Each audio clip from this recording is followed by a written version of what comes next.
बिस्मिल्लाहिर्रहमानिर्रहीम। अस्सलाम वालेकुम नाजरीन, आप सबको मैं अपने चैनल CSS नॉलेज इन में खुश आमदीद कहता हूँ। आज CSS जेंडर स्टडीज़ का लेक्चर 8 है और इस लेक्चर में हम बहुत ही important topic masculinity and femininity पे बात करेंगे। ये टॉपिक आपके एग्जामिनेशन पॉइंट ऑफ व्यू से बहुत इम्पोर्टेंट है, लेकिन इसकी दूसरी इम्पोर्टेंस ये है कि इस कॉन्सेप्ट को समझे बगैर आपको आगे फेमिनिस्ट मूवमेंट समझ नहीं आएगी। तो इसलिए इस लेक्चर को आपने शुरू से लेकर आखिर तक देखना है ताकि मैस्कुलिनिटी और फेमिनिटी पे बारे में आपके कॉन्सेप्ट क्लियर हो जाएं। इस लेक्चर में जो चीज़ें हम डिस्कस करेंगे उनमें मैस्कुलिन बिहेवियर, मैस्कुलिन ट्रेट्स और फेमिनिन बिहेवियर और फेमिनिन ट्रेट्स, और उसके बाद टॉक्सिक और हेल्दी मैस्कुलिनिटी से हम क्या मुराद लेते हैं और टॉक्सिक और हेल्दी मैस्कुलिनिटी का इम्पैक्ट क्या पड़ता है, इस पे हम बात करेंगे। उसके बाद हम ओवरऑल इम्पैक्ट देखेंगे मैस्कुलिनिटी का जो कॉन्सेप्ट है हमारा, उसके हमारी सोसाइटी के ऊपर क्या इम्पैक्ट पड़ते हैं और उसके मेल मेंबर्स जो हैं उनके ऊपर क्या इम्पैक्ट पड़ते हैं। और आखिर में हम ये देखेंगे कि डीकंस्ट्रक्शन ऑफ जेंडर की क्या थ्योरी है और इस पे थोड़ी सी रोशनी डालेंगे। लेक्चर शुरू करने से पहले आपसे गुजारिश है कि अगर आपने मेरे चैनल को सब्सक्राइब नहीं किया तो इसको सब्सक्राइब कर लें ताकि इस तरह की वीडियोस आइंदा भी आपको मिलती रहे। सबसे पहले हम मैस्कुलिनिटी देखते हैं। मैस्कुलिनिटी का लफ्जी मतलब अगर हम देखना चाहें तो इसकी मीनिंग्स हैं मैनलीनेस या मैनहुड, या उर्दू में अगर हम कहें तो इसका मतलब है मर्दानगी। It is a set of attributes, behavior and roles generally associated with boys and men. जब हम कहते हैं कि जेंडर एक सोशल कंस्ट्रक्शन है तो उस सोशल कंस्ट्रक्शन में फिर मेल के लिए कुछ एट्रीब्यूट्स दिए हुए हैं कि एक मेल के अंदर क्या खासियतें होनी चाहिए, मेल के अंदर किस तरह का उसका बिहेवियर होना चाहिए। और ये भी हमने पढ़ा पिछले लेक्चर्स में कि एक मेल को सोसाइटी के अंदर क्या रोल असाइन किया जाता है। तो उस एट्रीब्यूट्स को जो किसी मर्द के साथ वाबस्ता कर दिए जाएं, या उन बिहेवियर्स को जो किसी मर्द के साथ वाबस्ता कर दिए जाएं, या उन रोल्स को जो मर्दों के साथ वाबस्ता कर दिया जाए, उसको हम कहते हैं दैट इज मैस्कुलिनिटी। ये उन एट्रीब्यूट्स, बिहेवियर्स और रोल्स को इंडिकेट करती है जो हम आदमी के साथ, मर्द के साथ या लड़कों के साथ एसोसिएट कर देते हैं। इसको हम कहते हैं ये मैस्कुलिनिटी है। It is made up of both socially defined and biological created factors. ये बायोलॉजिकल फैक्टर्स का मजमूआ इसलिए है कि मैन होने के लिए या बॉय होने के लिए आपकी एक बायोलॉजिकल डेफिनेशन है, उस पर पूरा उतरना चाहिए। और दूसरा जो उसके एट्रीब्यूट्स और रोल्स हैं वो सोशली कंस्ट्रक्टेड हैं, इसलिए मैस्कुलिनिटी सोशली और बायोलॉजिकल जो कॉम्बिनेशन है उससे बनती है। इसके ट्रेट्स क्या हैं, इसको डिटेल के साथ हम अगले पेजेस पे पढ़ेंगे, अगली स्लाइड्स पे हम डिटेल के साथ पढ़ेंगे कि मैस्कुलिनिटी के ट्रेट्स क्या हैं। लेकिन जो 3-4 ट्रेट्स हैं वो इसमें ये करेज है, इसकी ये कर्जियस होते हैं, इंडिपेंडेंस है, इंडिपेंडेंट होते हैं, असर्टिव है। तो इस तरह के मैस्कुलिनिटी के ट्रेट्स हैं। डिटेल अगली स्लाइड पे हम इसको देखेंगे। अब मैस्कुलिनिटी में जो बाकी चीजें हैं उसमें in traditional masculinity the 3 P's typically stand. एक 3P फॉर्मूला है जो मैस्कुलिनिटी को इंडिकेट करता है, और इस 3 P's में क्या है, प्रोवाइडर, प्रोटेक्टर एंड प्रोफेसर। तो ये 3 चीजें हैं जो मैस्कुलिनिटी के का महवर है। मैस्कुलिनिटी इन 3 चीजों के गिर्द घूमती है। ये ट्रेडिशनली मशहूर है 3 P's, और इसमें ये 3 P's की आगे डिटेल ये है कि provider means man's duty to financially support his family. He is the provider of the facilities to the family. ये उसका सारा इखराजात जो है फाइनेंशियली वो मर्द ने प्रोवाइड करने हैं। ये बेसिक जो ट्रेडिशनल मैस्कुलिनिटी की डेफिनेशन के 3 P's हैं उनकी इंटरप्रिटेशन ये है कि ये नानो नुस्खे की जिम्मेदारी मर्द के ऊपर है, फैमिली को फाइनेंशियली सपोर्ट करना ये मर्द की जिम्मेदारी है।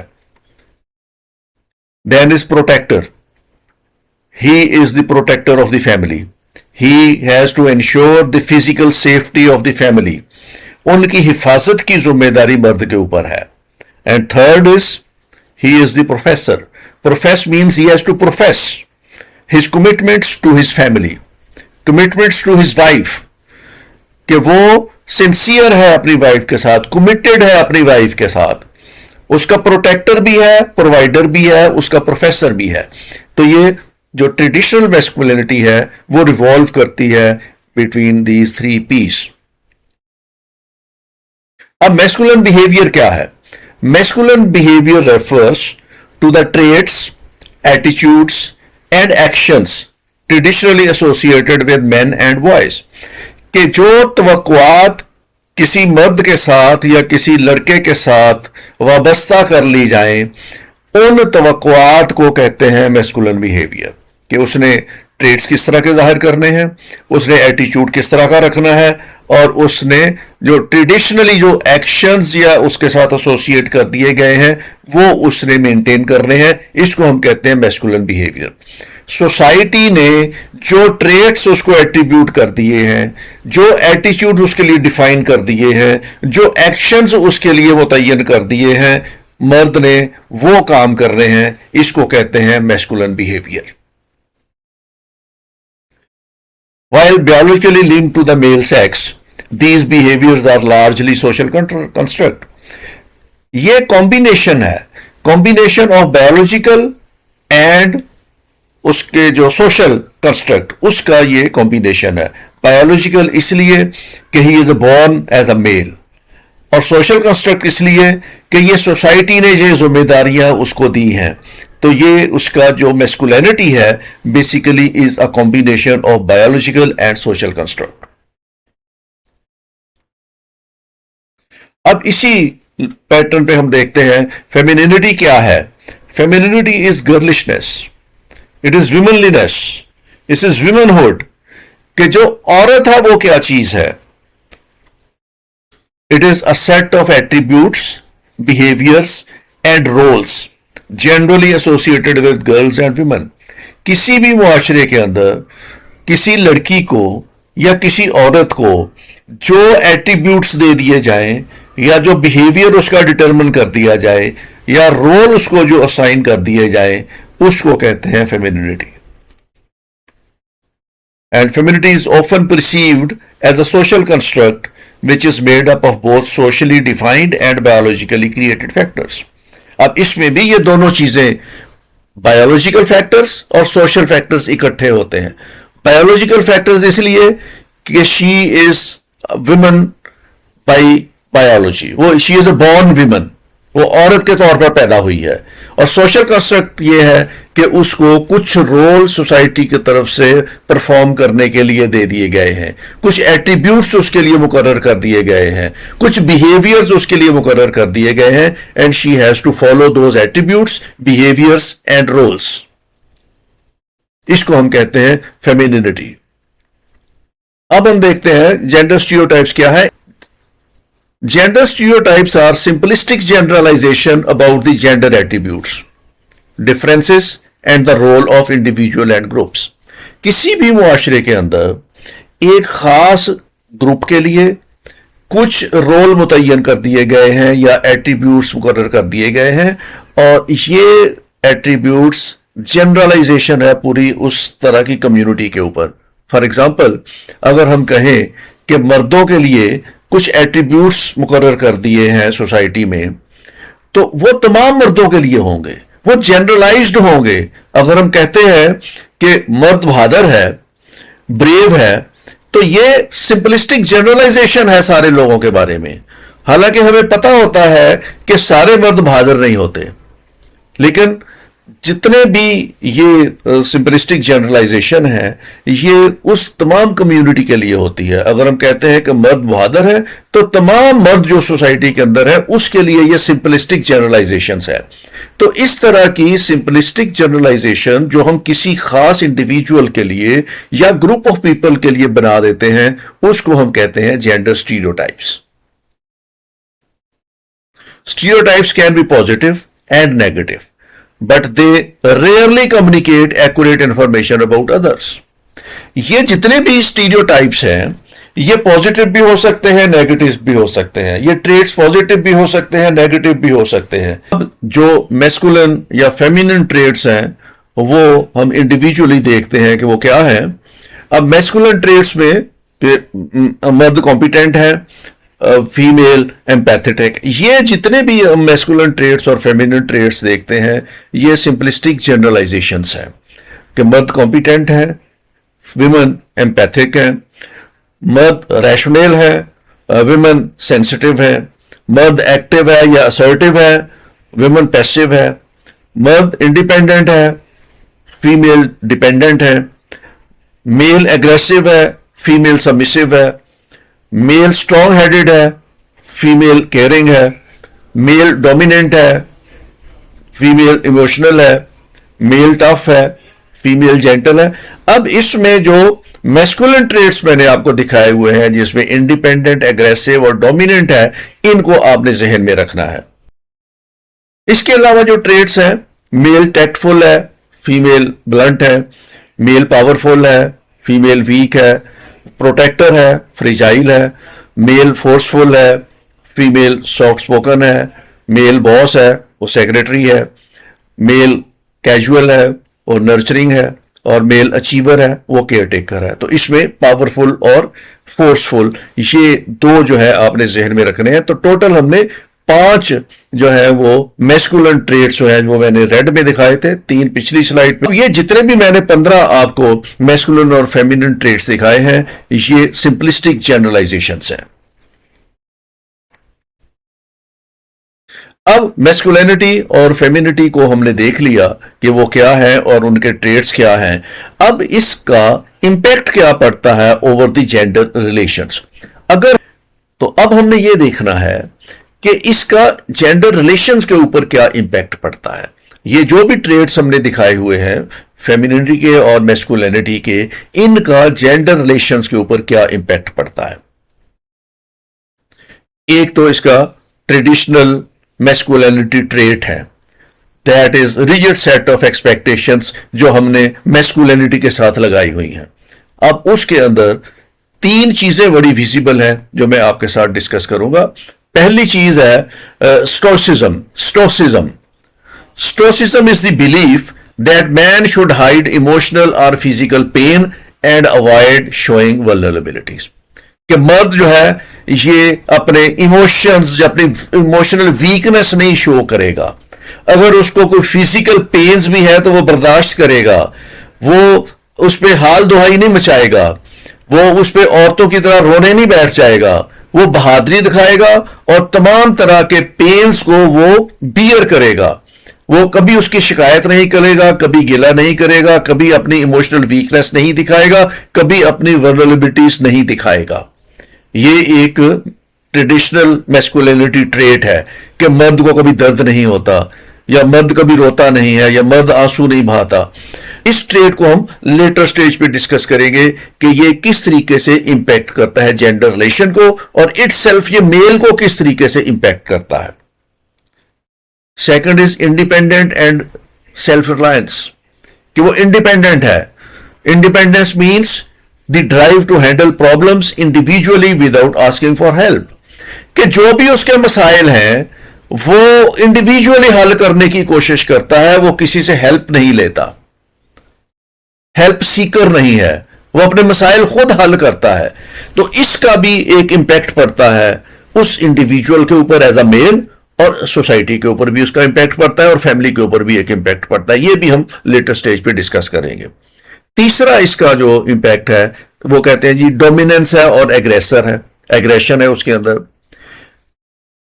The pursuit of social, physical and financial power and the tendency to resolve conflict through force and dominance. अब चूंकि उसकी जिम्मेदारियां ऐसी हैं, कुछ सोशल है, कुछ फिजिकल है, कुछ उसकी फाइनेंशियल है, जो रिस्पॉन्सिबिलिटी उसने अदा करनी है, तो उसमें और फिर उसने जो कॉन्फ्लिक्ट रेजोल्यूशन करना है जिसके लिए फोर्स की जरूरत है या डोमिनेंस की जरूरत है, तो इसलिए वो डोमिनेंट भी हो जाता है, वो एग्रेसर भी हो जाता है।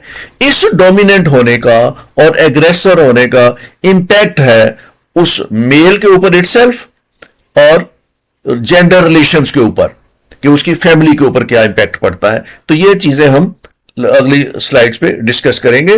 लेकिन इसका इंपैक्ट है जो मैस्कुलिनिटी पावर्स हैं या ट्रेट्स हैं, उसका नेगेटिव और पॉजिटिव दोनों इंपैक्ट हैं। और नेगेटिव इंपैक्ट अगर है तो ये मेल के ऊपर भी है और उसका काउंटर पार्ट के ऊपर भी है।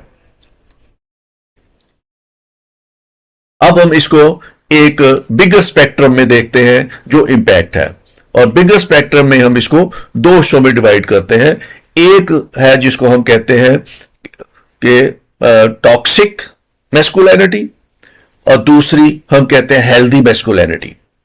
When traditional traits are performed are exaggerated to the extreme, they can be harmful. अगर उसके ट्रेडिशनल ट्रेट्स जो आदमी के पास हैं, जो हमने 5 रेड मैंने कलर में आपको दिखाए थे, अगर वो ट्रेड्स परफॉर्म करता है या उसको एक्सट्रीम स्टेज तक उन ट्रेड्स को ले जाता है, तो ये हार्मफुल बन जाता है। Harmful for himself and harmful for the society. Where as the balanced approach lead to positive growth. अगर वो हेल्दी मैस्कुलिनिटी के साथ चलता है तो वो एक पॉजिटिव इंपैक्ट पड़ता है उसका ग्रोथ के ऊपर। अब हेल्दी मैस्कुलिनिटी क्या है? Healthy masculinity is redefines strength as discipline power. अगर उसके पास पावर आ गई है, उसको पावर चाहिए उन तमाम रोल्स को परफॉर्म करने के लिए जो सोसाइटी ने उसको दी हुई है, तो he should use that power in the ambit of certain discipline. वो डिसिप्लिन यूज होना चाहिए पावर का। अगर वो डिसिप्लिन यूज ऑफ पावर करता है, this reflects healthy masculinity. It is characterised by emotional regulation, decisiveness combined with empathy. उसके पास खाली जो है वो एग्रेशन नहीं होना चाहिए, उसमें एम्पैथी भी होनी चाहिए, एक combination. And thirdly, using one's influence to protect and serve others. जितना भी उसका इन्फ्लुएंस है, जितने भी उसके ये ट्रेड्स हैं, ये यूज होने चाहिए for the protection of the others, for the benefit of the others. अगर ये मिसयूज हो रहे हैं फॉर सम अल्टीरियर मोटिव्स, तो फिर ये इसका इंपैक्ट नेगेटिव होगा, तो फिर हेल्दी नहीं रहेगी मैस्कुलिनिटी। दूसरा जो इसका कॉन्सेप्ट है मैस्कुलिनिटी का, that is toxic masculinity. And toxic masculinity is occurs when strength becomes domination. जब वो अपनी स्ट्रेंथ को डोमिनेट करने के लिए यूज करना शुरू कर दे, and emotional suppression result in anger and reactivity, या वो दूसरों के इमोशन को सुप्रेस करना शुरू कर दे, तो इसको हम कहते हैं टॉक्सिक मैस्कुलिनिटी। अब इसका कल्चरल और साइकोलॉजिकल इंपैक्ट क्या है? कल्चरल इंपैक्ट इसका जो है वो that is very visible. If the power is misused by him, जो भी उसको एट्रीब्यूट्स दिए हुए हैं, इंडिपेंडेंस के दिए हुए हैं, एग्रेशन के दिए हुए हैं, ब्रेवरी के दिए हुए हैं, तो जो भी है उसके, वो अगर वो यूज करता है, that is harmful for the society, that is harmful, social harms है उसका। तो the expectations placed on man to be the sole provider and hide their feelings can lead to significant psychological burdens. अगर मर्द अपने दुख का इजहार नहीं कर सकता, अपने पेन का इजहार नहीं कर सकता, और वो सोल प्रोवाइडर भी है, ब्रेड एंड अर्नर भी है, और वो सारी फैसिलिटीज भी उसने दी है, जो 3 P's मैंने आपको बताई, 3 P's मैंने आपको बताई थी। अगर वो अपने जज्बात का इस तरह के, अपने पेन का, अपनी एग्नी का और इस तरह का इजहार नहीं करता, that can lead to significant psychological burdens. तो उसमें साइकोलॉजिकल बर्डन आ जाता है उसके ऊपर, including higher rate of anxiety, depression and social isolation. अगर वो अपनी दी हुई पावर्स को मिसयूज करता है तो उसका सोसाइटी को नुकसान होता है, और अगर वो इन ट्रेड्स को जो उसके साथ एट्रीब्यूट कर दिए हैं उस पर पूरी तरीके से अमल करता है तो उसके ऊपर साइकोलॉजिकल बर्डन है, वो हायर रेट ऑफ एंजाइटी है, डिप्रेशन है और सोशल आइसोलेशन है। और इसका ओवरऑल इंपैक्ट फिर ये पड़ता है, the anxiety, depression and frustration leads to violent behaviour. तो उसके अंदर वायलेंस आ जाएगा और उस वायलेंस को फिर वो एक्सप्रेस करेगा, और एक्सप्रेस करने के पास उसके जो मीन्स हैं वो सबसे इजी मीन उसके पास है, दैट इज डोमेस्टिक वायलेंस। तो इंपैक्ट मैस्कुलिनिटी का और जो टॉक्सिक मैस्कुलिनिटी है उसका इंपैक्ट ये होता है फिर कि एक डिसऑर्डर आता है फैमिली के अंदर, और disorder in the shape of psychological problems for the male and an outcome of domestic violence for the female. अब इसका हल क्या है? डीकंस्ट्रक्टिव थ्योरी ऑफ जेंडर दी गई है कि जेंडर का जो रोल मुतय्यन किया हुआ है सोसाइटी ने उसको डीकंस्ट्रक्ट किया जाए। अब डीकंस्ट्रक्ट करने का यह मतलब नहीं है कि जैसे हमने एक चीज बन गई है उसको सिरे से गिरा दिया जाए और दोबारा बना दिया जाए। डीकंस्ट्रक्ट करने का मतलब यह है कि जिस हद तक वो सोशल रोल्स हार्मफुल हैं उनके हार्म को कम कर दिया जाए, वहां वहां तब्दीलियां लाई जाएं जहां जहां वो role that are harmful for the society as well as harmful for the male members. अब वो क्या चीजें हैं? The deconstructive theory of gender posits that gender is not a fixed biological essence but a fluid socially constructed script। कि ये masculinity है या जो जेंडर रोल है ये बायोलॉजिकली फिक्स नहीं किए हुए, ये सोशली कंस्ट्रक्ट किए हुए हैं और ये फ्लूइड है।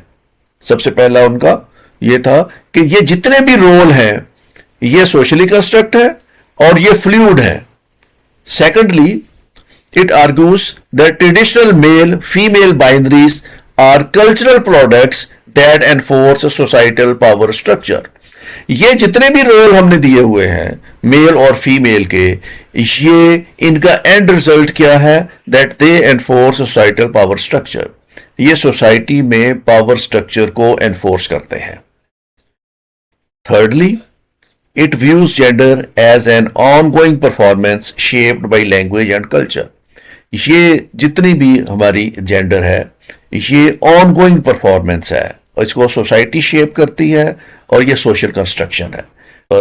इसको डीकंस्ट्रक्टिव थ्योरी देने में जैक्विस डेरिडा पेश थे, और इसको जो क्वियर थ्योरिस्ट हैं उन्होंने इसको डेडिकेटेडली फॉलो किया, और जूडिथ बटलर और इसके ग्रुप ने इस थ्योरी को ऑन कर लिया और उन्होंने कहा कि ये डिसमेंटल और डीकंस्ट्रक्ट होने चाहिए, जो रिजिड कॉन्सेप्ट्स हैं उनको डीकंस्ट्रक्ट कर लेना चाहिए।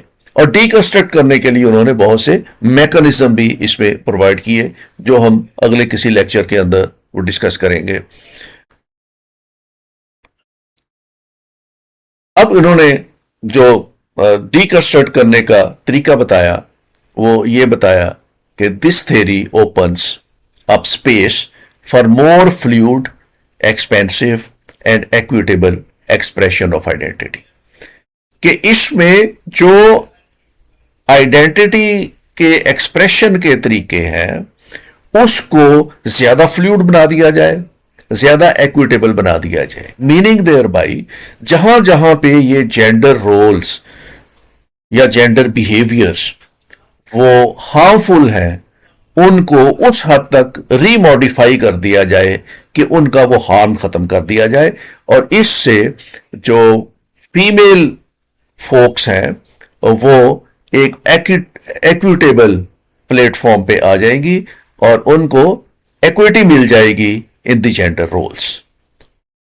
ये था हमारा आज का लेक्चर जिसमें हमने फेमिनिटी और मैस्कुलिनिटी को देखा और इनका जो इम्पैक्ट है ऑन सोसाइटी। मैस्कुलिनिटी का जो टॉक्सिक इम्पैक्ट है उसका हमने इम्पैक्ट देखा, और उसमें जो डीकंस्ट्रक्शन थ्योरी ऑफ जेंडर है उस पर हमने बात की। उम्मीद है आपको ये लेक्चर पसंद आया होगा। अगर ये लेक्चर आपको अच्छा लगा है तो इसको लाइक ज़रूर करें और अपने दोस्तों के साथ शेयर भी करें। वीडियो देखने का बहुत बहुत शुक्रिया। Thank you very much. Take care. खुदा हाफिज।